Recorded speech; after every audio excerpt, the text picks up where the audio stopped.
Hey, it's Mark from Caliber Home Loans. It is Friday the 21st. I hope you all had a great week. It's been pretty hectic, I'm sure, for everybody. It's the lenders are getting slammed between refis and the very hot purchase market. And I know that the realtors are awfully busy, and houses are pretty much flying off the shelf.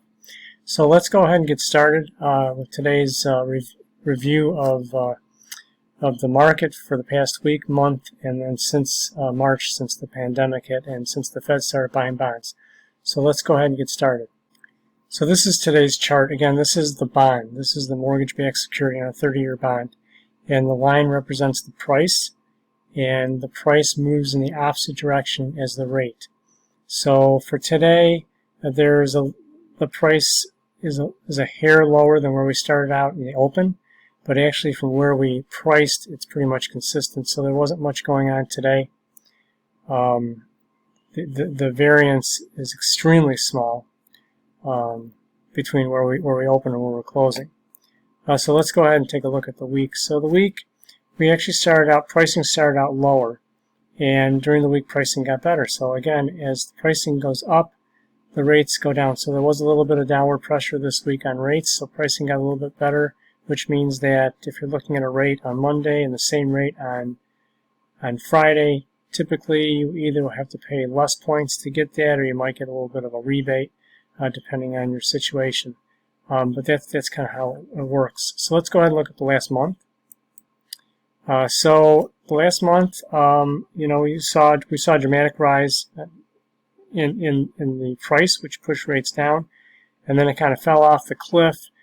Based on some inflation news, and also with the FHFA deciding that they were going to charge an extra fee for refinances, which the industry is still trying to push back on. But we got most of that back the last couple days. So again, the pressure on rates to go down, there's a little bit of pressure on rates to go down. So let's go all the way back to March. So you can see again, this is where the Fed started buying massive amounts of bonds, and it drove the price up, which drove the rates down. So again, overall, so today's high, or today's close, is actually going to be higher than it's been since March. So that's good news for the markets. So the issue is, though, that we're not really seeing that completely across the board in interest rates that are offered to the general public. And the reason for that is, first of all, every lender out there is well over 150% capacity. So they're completely blown out. I can't speak for any other lender, but our ops team, and we're a national company, our ops team is working 7 days a week, probably 10 to 12 hours a day. And they're just barely able to keep up. Purchases, we're not having too much of an issue getting purchases closed. For refis, it's taking 45 to 60 days. Now, I know that sounds like a long time, but some of the major banks and other players out there are at 90 to 120 days to get a refinance done. So we're still doing really well. But the point is that, and I've used this analogy before, if I can sell a banana for $2, why would I charge $1? So that's the same thing with rates. So the lenders are padding their margins a little bit by not dropping rates as much as they could be, and which slows down the market a little bit and gives them a chance to get stuff closed. The other thing is this half point that the Fed decided that the FHFA decided to tack on the refis, on conventional refis.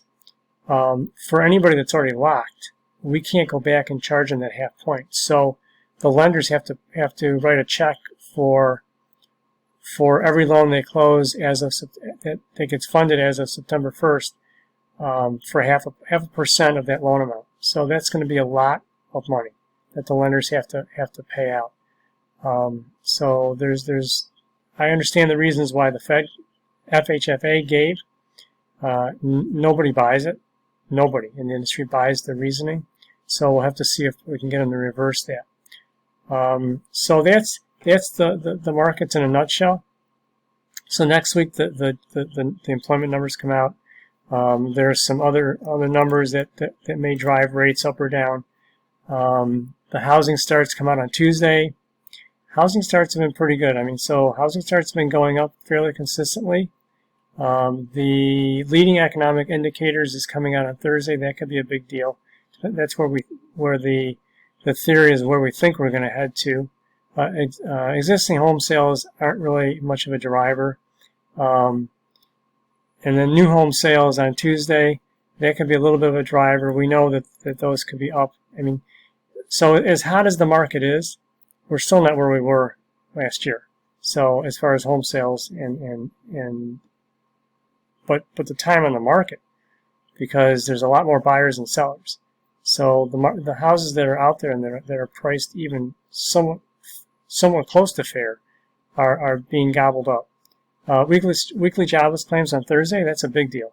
So depending on how that number pans out, it may affect the market. The GDP for the second quarter will be a mover. We pretty much know where that number is going to hit, but we'll have to see what the actual number finally comes in at.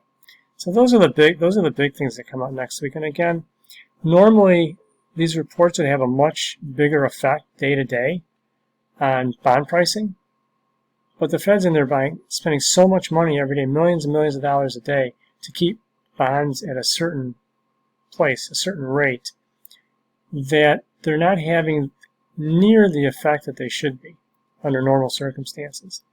So, what can I talk about? So self-employed borrowers, had a client that owns a restaurant, and his year-to-date is negative, a big negative.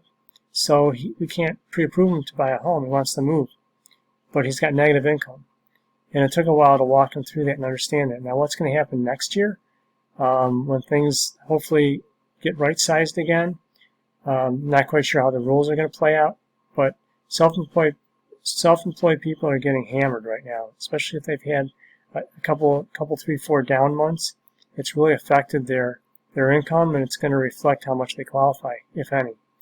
MSHA is about a week behind in their underwriting, which they've been about a week behind, so for a while now. So they've been fairly consistent. But rates haven't really moved much at all. Rates moved up a little bit last week, and then started to see a tiny bit of a slide this week. But we're still quoting purchase rates under 3% for those that have good credit scores and 20-25% down. So, rates are still really, really low. But I warn people that if they're going to wait for the lowest rate, you don't know that you're at the lowest rate until you're already moving back up. So you've already missed it. So I'm one of these guys. You know what? Do the math. Look at the payment, especially for refinancing. Look at what you're saving. Let's set up a mortgage strategy that actually increases your net worth over time. And if you're buying, let's see how much purchasing power you can get with rates today, and let's go for it. So if you need anything, any pre-approvals, any questions on the market, give me a shout, 248-705-8431, and have a great day. Thanks a lot. Bye-bye.